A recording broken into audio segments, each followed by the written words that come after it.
Hello friends, मैं विनय निर्भीक। Friends, आपका एक बार फिर से हमारे चैनल पर स्वागत है। तो friends, railway latest official notice NTPC result revise नहीं होगा, केवल ग्रुप डी सी CBT 2 हटेगा। क्या क्या हो रहा है? जी हाँ फ्रेंड्स, क्या क्या हो रहा है? कोई कह रहा है कि रिज़ल्ट रिवाइज़ होगा तो कट ऑफ ऐसे बनेगा, ये कट ऑफ होगा, वो कट ऑफ होगा, इतने पे आप क्वालिफाई कर जाएंगे। कोई कह रहा है 40% पर ही हो जाएगा, जबकि रेलवे तरफ से कहीं से भी ऑफिशियल स्टेटमेंट या ऑफिशियल नोटिस ऐसा नहीं आया है कि हम कट ऑफ किस पे बनाएंगे, किस पे नहीं बनाएंगे, या फिर रिज़ल्ट रिवाइज़ करेंगे भी या नहीं करेंगे। अभी तक कोई कंफर्मेशन नहीं है, लेकिन सब लोग अपने अपने तरीके से अपनी अपनी बात रख रहे हैं और खुद रेलवे बन जा रहे हैं, खुद बोल रहे हैं कि रिज़ल्ट रिवाइज़ होगा, खुद बोल रहे हैं रिज़ल्ट रिवाइज़ नहीं होगा। और ऐसा ही ग्रुप डी से CBT 2 के बारे में भी हो रहा है। कुछ लोग कह रहे हैं CBT 2 भी नहीं हटेगा, कुछ लोग कह रहे हैं CBT 2 हट जाएगा। मतलब कि सब अपनी मन से कहानी बोल रहे हैं। कुछ लोग बोल रहे हैं कि केवल ये एग्ज़ाम पोस्टपोन किया गया इलेक्शन होने की वजह से, बाकी कुछ इसमें होगा ही नहीं चेंज। ठीक है, रेलवे केवल टाइम पास कर रहा है, ये कर रहा है, वो कर रहा है। तो फ्रेंड्स, मैं आपको ऑफिशियल नोटिस दिखाऊंगा, वहाँ पे क्या लिखा हुआ है। आप लोग देखे भी होंगे, पहले का मैं दिखाया भी था कि उसमें क्या लिखा हुआ है। ठीक है, उसमें कहीं भी ये नहीं लिखा है कि हम रिवाइज रिज़ल्ट कब जारी करेंगे या फिर जारी करेंगे भी कि नहीं करेंगे। और ग्रुप डी के बारे में भी ऐसा ही लिखा हुआ है। बस वो लिखा हुआ था कि दोनों एग्ज़ाम्स पोस्टपोन हो गए हैं, कमेटी गठित कर दी गई है, उसके बाद सजेशन और कंसर्न के लिंक वगैरह दे दिए गए हैं, सजेशन वगैरह मांगे जा रहे हैं। बट उसमें कहीं नहीं लिखा है कि हम कब CBT 2 कराएंगे, कब ग्रुप डी एग्ज़ाम कराएंगे, या फिर कब हम मतलब ये हटा रहे हैं CBT 2 ग्रुप डी से या नहीं हटा रहे हैं, या फिर एनटीपीसी रिवाइज रिजल्ट देंगे कि नहीं देंगे, अगर देंगे तो कब देंगे, कैसे देंगे, कुछ नहीं लिखा हुआ है। लेकिन सब लोग अपने अपने अकॉर्डिंग मनगढ़ंत कहानियां बना रहे हैं। ये देख लीजिए यहाँ पे, ये देखिए। अच्छा, एक लोग पूछ रहे हैं, ऋचा विश्वकर्मा, रिवाइज रिजल्ट देंगे या नहीं? नहीं तो आगे का देखिए, क्यों बैठे हैं क्यों बैठे रहे रेलवे के पीछे। यहाँ आगे क्या लिखा हुआ है? Railways NTPC results has been published exactly according to notification, still irrelevant protest are going on. सबको पास करवा दो और CBT 2 के नाम पे एक और CBT 1 करो। यानी इनके अकॉर्डिंग क्या कहा जा रहा है? ये कह रहे हैं कि रेलवे जो है अपने नोटिफिकेशन के अकॉर्डिंग रिजल्ट पब्लिश किया है, ठीक है, एग्जैक्टली, और फिर भी जो है इररिलेवेंट प्रोटेस्ट चल रहे हैं। तो फ्रेंड्स, प्रोटेस्ट को तो इररिलेवेंट नहीं कह सकते हैं, क्योंकि यहाँ बहुत सारी डिमांड है। ग्रुप डी में भी अचानक जो है CBT 2 इंट्रोड्यूस कर दिया गया और बहुत कुछ किया गया है। बस थोड़ा सा प्रोटेस्ट जो है गलत डायरेक्शन में चला गया, अदरवाइज प्रोटेस्ट सही था अपने जगह पे। बस क्या था, कुछ लोग उनको मतलब भड़का के उसे गलत काम करा लिए, जिससे क्या है कुछ बच्चे वहाँ पे फंस गए हैं। बाकी सही है सब कुछ, उसमें कोई डाउट नहीं है। CGL 2019 पर जो स्टे लगा है वो जल्दी हटेगा या नहीं, या ये भी लंबा खिंचेगा, तो उसके बारे में कोई इन्फॉर्मेशन नहीं अभी। ये सही बोल रहे, चलिए कोई बात नहीं। एग्ज़ाम कब होगा फिर भाई? ठीक है, तो अभी मैंने आपको बताया ना कि अभी भी रेलवे ने कोई कंफर्मेशन नहीं दिया है कि कौन सा एग्ज़ाम कब होगा। बस 4 मार्च तक ये लोग अभी आपके सजेशंस कंसर्न्स वगैरह लेंगे, उसके बाद ही ये लोग कुछ डिसीजन लेंगे। तो आप समझ सकते हैं इसमें कुछ ना कुछ टाइम ज़रूर लगेगा। अब कितना टाइम लगेगा ये कोई नहीं जानता है, क्योंकि जो RRB है अपने एजेंसी से यानी कि TCS से बात करेगा। मैं दोनों एग्ज़ाम की बात कर रहा हूँ, चाहे CBT 2 हो या फिर आपका ग्रुप डी हो। तो TCS अपने अकॉर्डिंग अपना एक शेड्यूल बताएगा RRB को यानी कि रेलवे को, फिर रेलवे उस पर डिसीजन लेगा कि वो उस डेट पर एग्ज़ाम कराना चाहता है कि नहीं कराना चाहता है। अगर रेलवे को लगेगा कि हम ऑलरेडी बहुत ज़्यादा लेट हो चुके हैं, तो वो क्या कर सकता है, एजेंसी चेंज भी कर सकता है, जिसके चांसेस बहुत कम है, ओनली 1% है। क्योंकि इतना बड़ा एग्ज़ाम जो है TCS के अलावा कोई अपने कंट्री में करा ही नहीं सकता। ये बात आपको मालूम होगा, मैं शुरू से बार बार कह रहा हूँ। फिर भी बहुत सारी अफवाहें बीच में फैली थी, बहुत से लोगों ने कई सारे नोटिस तक वायरल कर दिए थे, ईमेल रिप्लाई तक वायरल कर दिया था, कि मतलब RTI रिप्लाई तक वायरल कर दिया NSCIT एग्ज़ाम कराएगा, जबकि NSCIT एक ही बार RPF को एग्ज़ाम कराया था, उसको रेलवे ने उसको हटा दिया। समझिए, उसको डायरेक्टली बैन कर दे, ये कह सकते हैं। जैसे वो ऑफिशियली बैन तो नहीं किए हैं, क्योंकि बिडिंग प्रोसेस में NSCIT का भी नाम आया था, लेकिन फिर भी TCS को सेलेक्ट किया गया था, मैंने आपको प्रूफ भी दिखाया था। लेकिन फिर भी एक तरफ से वो बैन ही है, क्योंकि आपको मालूम है कई स्टेट्स में ऑलरेडी बैन हो चुका है। आई थिंक MP में बैन है, छत्तीसगढ़ में, महाराष्ट्र में, या फिर साउथ में भी बैन है, कई जगह बैन है। बस यूपी में बैन नहीं है। यूपी में SI का एग्जाम पिछले बार भी कराया था, इस बार भी कराया है, और वो भी भर्ती फंसी थी, और ये भी भर्ती फंसने वाली है। आपको मालूम है कोर्ट केस उस पर भी चल रहा है, क्योंकि ये लोग हमेशा पेपर लीक करवा देते हैं, बहुत से धांधली करवाते हैं, पैसे पेपर बांट देते हैं, तो इसलिए प्रॉब्लम हो जाता है। जो ये एग्जाम करने अटेंड कराते हैं, बट टीसीएस के केस में ऐसा नहीं सुनने को मिलता है। ये भी चीटिंग वगैरह कराते होंगे बट बहुत कम कराते होंगे, सुनने को जल्दी नहीं मिलता है। ठीक है, तो आप लोग बिल्कुल बेफिक्र रहो, आपका एग्जाम जो है मैक्सिमम चांस है आपका टीसीएस ही कराएगा।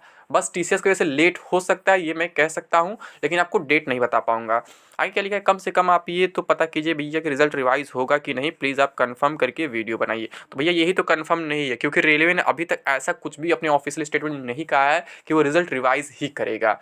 ऑफिशियल स्टेटमेंट का मतलब मैं ऑफिशियल नोटिस की बात कर रहा हूँ। लोग मुंह से क्या बोलते हैं, मुंह से बोलने से कोई मतलब नहीं होता है, क्योंकि लोग मुंह से बहुत बातें बहुत टाइम बोलते हैं और बोलने का उनको कुछ फायदा मिलता है तब ऐसा वो बोलते हैं। मैं बार बार कहता हूँ, जब तक कोई भी ऑफिशियल नोटिस ना आ जाए आपके आरआरबी, तब तक किसी की भी बात पर विश्वास ना करें, चाहे रेल मिनिस्टर बोले, पीएम बोले, कोई भी बोले। जब तक ऑफिशियल नोटिस ना दिखे तब तक आप किसी की भी बात पर विश्वास नहीं कर सकते हैं। ठीक है, कट ऑफ बताने वाले पर भी एफआईआर, या फिर उन लोग को एफआईआर जो फालतू परिमाण से कट ऑफ बना रहे हैं, अभी तक रेलवे ने डिसाइड नहीं किया है कि रिजल्ट रिवाइज करेगा कि नहीं करेगा, तो कट ऑफ कैसे डिसाइड कर सकते हैं। और अगर रेलवे रिवाइज करता भी है रिजल्ट, किस बेस पर रिवाइज करेगा ये भी आप नहीं जानते हैं।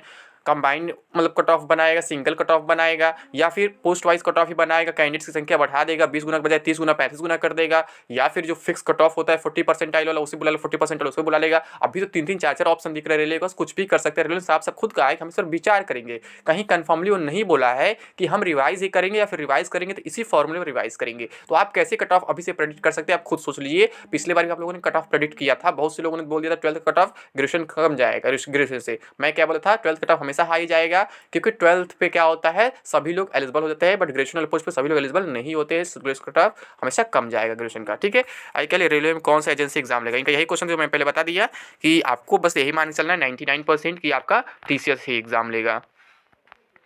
ये देखिए, रिवाइज रिजल्ट का मतलब क्या है, जो लोग पहले से पास किया हुआ है उनका भी फिर से रिजल्ट आएगा क्या, और वो लोग ऑलरेडी क्वालिफाइड हो गया, प्लीज़ रिप्लाई। भैया रिवाइज का मतलब है तो रिजल्ट में सभी का नाम फिर से आएगा, फिर से लिंक आएगा, सभी के लिए आएगा, लेकिन जो क्वालिफाइड हो गए उनके ऊपर कोई इफेक्ट नहीं पड़ेगा, चाहे लोग कोई भी फॉर्मूला लगा ले, चाहे 40% फिक्स वाला लगा ले, या फिर कंबाइंड सिंगल कट ऑफ बना ले, या फिर इसी में कैंडिडेट संख्या बढ़ा दे, कुछ भी कर ले। जो क्वालिफाइड है उनके ऊपर 1% भी इफेक्ट नहीं पड़ने वाला है, वो क्वालिफाइड ही रहेंगे, चाहे लोग कोई भी रूल लॉजिक लगा लें। ठीक है, यहाँ क्या रिवाइज रिजल्ट देंगे या नहीं नहीं तो आगे का देखें, क्यों बैठे। अच्छा ये रिपीट हो चुका है, बिल्कुल सही बोला था, सही बात तो बोलने के लिए जिगर होना चाहिए, आपको लाइक कर दो। ठीक है, सब छोड़ो, बस पढ़ो लिखो मत, सिलेक्शन सबका हो जाए। ये शायद ये सेलेक्टेड वाले में से हैं, CBT 1 क्वालिफाई कर चुके, तभी ऐसा बोल रहे हैं। क्योंकि जैसे कुछ लोग हैं ना जो CBT 1 क्वालिफाई कर लिए हैं, वो ये नहीं सोच रहे हैं कि अगर एक बार प्रॉब्लम हो रहा है दोबारा भी प्रॉब्लम हो सकता है, उनको केवल अपना दिख रहा है। आगे क्या लिखा है, सर रिजल्ट रिव्यू होने का कितना चांस है, लेवल वाइज कट होगा कट ऑफ यानी कि, और पोस्ट कट होगा यानी पोस्ट वाइज कट ऑफ होगा और कॉमन कट ऑफ होगा, प्लीज़ सर रिप्लाई मी। तो अभी मैं यही बात बताया हूँ कि अभी कुछ भी हो सकता है, अभी रेलवे ने कहीं से भी क्लियरली मेंशन नहीं किया कैसे होगा कैसे नहीं होगा। ठीक है, ये क्या लिखते हैं, संदीप चौधरी सर आप बिल्कुल सही बोल रहे हो, एनटीपीसी रिजल्ट में भी टीचर्स ने ही नोटिफिकेशन की गलत व्याख्या की थी, नहीं तो रेलवे ने तो अपने नोटिफिकेशन के अकॉर्डिंग ही रिजल्ट दिया था। इनका कहना है कि रेलवे अपने नोटिफिकेशन के अकॉर्डिंग ही रिजल्ट दिया था। यहाँ देखिए फ्रेंड्स, सबसे मतलब इंपॉर्टेंट कमेंट इस बारे में मैंने थंबनेल भी लगाया है, RRB will not select 20 times the number of candidates. They postpone only because of election, but I think Group D mains will be cancelled. इनका कहना है कि जो NTPC में जो 20 टाइम्स वाला फॉर्मूला है उसको ये यूज़ नहीं करेंगे, ऑलरेडी जो रिजल्ट दिए हैं वही रहेगा, बस वो एग्जाम को पोस्टपोन कर दी इलेक्शन की वजह से, ताकि इलेक्शन पर कोई इफेक्ट ना पड़े, क्योंकि प्रोटेस्ट वगैरह बहुत ज़्यादा बढ़ गए थे जिसका निगेटिव इफेक्ट पड़ सकता था इलेक्शन पर। यही कारण है कि उसे लोग रोक दिए हैं किसी भी तरीके से, मतलब आपको प्रेस कॉन्फ्रेंस मीटिंग से जिसके माध्यम से बताना था बता दिए हैं, एक नोटिस भी जारी कर दिए, हाँ पोस्टपोन कर दिए हैं। लेकिन इनका कहना यही है कि मतलब कि उसका बहुत ज़्यादा इफेक्ट नहीं पड़ने वाला है, बस एग्जाम में देरी होगा, रिजल्ट में कोई चेंज नहीं होगा, और ग्रुप डी का जो मेंस यानी CBT 2 है वो आपका हट सकता है, कैंसिल उसको कहेंगे, रिमूव किया जा सकता है। ये तो मतलब कुछ ज़्यादा ही लिख दिए हैं। ये कोई लिख रहा है रिजल्ट नहीं आएगा, खान सर, इनको खान सर शायद बताए हैं कि रिवाइज रिजल्ट नहीं आएगा, अब इनको आप देख सकते हैं। ठीक है, स्पेशली लोग हैं ये लोग, स्पेशल लोग जिन्हें स्पेशली इनके कान में कोई आके बताया था कि ऐसा कुछ हुआ वैसा कुछ हुआ है, जबकि सच्चाई क्या है, न तो अभी हमारे पास आया है न तो अभी आपके पास आया। जो इन्फॉर्मेशन मेरे पास था मैं आपको शेयर कर दिया था, मैं आपसे लगातार कह रहा था कि फरवरी में एग्जाम नहीं हो पाएगा। ये लोग कोई भी रीज़न दे सकते हैं, कोविड का रीज़न दे सकते हैं, इलेक्शन का रीज़न दे सकते हैं, या फिर कोई भी रीज़न दे दे, बट फरवरी में लोग कोई भी एग्जाम नहीं कराने वाले हैं, चाहे एनटीपीसी का हो चाहे ग्रुप डी का हो। मैं बार बार चिल्ला चिल्ला कह रहा था, मैं ऑलमोस्ट 20-25 दिसंबर से कह रहा था कि रेलवे का कोई भी एग्जाम फरवरी में नहीं हो सकता है, नहीं हो सकता है, नहीं हो सकता है। और जब रिजल्ट आया था फ्रेंड्स तो भी मैं बता दिया था यहाँ भी प्रॉब्लम होने वाला, मैं पहले ही दिन बोल दिया था फ्रेंड्स कि आपका इसकी वजह से सीबीटी 2 ये लोग पोस्टपोन कर सकते हैं और ग्रुप डी भी पोस्टपोन हो सकता है, मैं बोला था ये बात, ठीक है। और रीज़न क्या था, रिजल्ट में भी रिवीजन का, मैं बोला था रिजल्ट भी रिवाइज हो सकता है, सिचुएशन दिख रहा है उसके अकॉर्डिंग कहा जा सकता है। मैं बार बार एक ही बात रिपीट नहीं करूंगा, लेकिन फ्रेंड्स अभी तक कोई भी कंफर्मेशन नहीं है। आप लोग अपने मन से कोई भी कहानी मत बनाएं, आपके हाथ में जो काम है केवल वही करिए, केवल अपने प्रिपरेशन पर फोकस करिए, बाकी बातों पर ध्यान मत दीजिए, ठीक है। अगर सीबीटी 2 के लिए मान लीजिए आप क्वालिफाई नहीं कर पाए एनटीपीसी में, तो ग्रुप डी आपके लिए बचा हुआ है, आप उसका प्रिपरेशन करिए। अभी ग्रुप डी बहुत से लोग मेडिकल स्टैंडर्ड का भी इशू उठा रहे हैं, मेडिकल स्टैंडर्ड को रेस कर दिया गया है, उसे फिर से बैक किया जाए, तो इसके बारे में कोई यूट्यूबर नहीं बोल रहा है, कोई टीचर नहीं बोल रहा है, क्योंकि वो लोग समझते नहीं कि रेलवे में क्या होता है क्या नहीं होता है। जब लोग खुद फेस करेंगे वहाँ जाके तो पता चल जाएगा कि कितने बच्चे इसमें बाहर हो जाते हैं, क्योंकि बहुत से बच्चों को कलर ब्लाइंड का प्रॉब्लम होता है, कलर ब्लाइंड उनको होता है तो वो लोग बाहर हो जाते हैं। इस पर कोई सवाल नहीं उठा रहा है, जबकि उन्हें उठाना चाहिए, ठीक है। तो ये लोग ऐसा नहीं करेंगे क्योंकि इन्हें बस अपने से मतलब है। अभी जो 4 बच्चे जेल गए वो इन लोग की गलती की वजह से गए, अगर चाहते तो अपने साथ साथ इनको भी बचा सकते थे, लेकिन उन्होंने नहीं बचाया। तो आगे देखिए क्या होता है, अभी मुझे नहीं मालूम। अब ऊपर से दिखावे का प्रयास किया जा रहा है, जब बच्चे जेल जा चुके हैं उनके ऊपर एफआईआर हो चुका है, दिखावे का प्रयास किया जा रहा है कि हम उन्हें सपोर्ट कर रहे हैं, लेकिन रियलिटी क्या है आप भी जानते हैं। आगे जो भी अपडेट होगा मैं आपको जरूर दे दूंगा, ठीक है फ्रेंड्स। तो अभी के लिए बस इतना ही, थैंक यू, जय हिंद, जय भारत।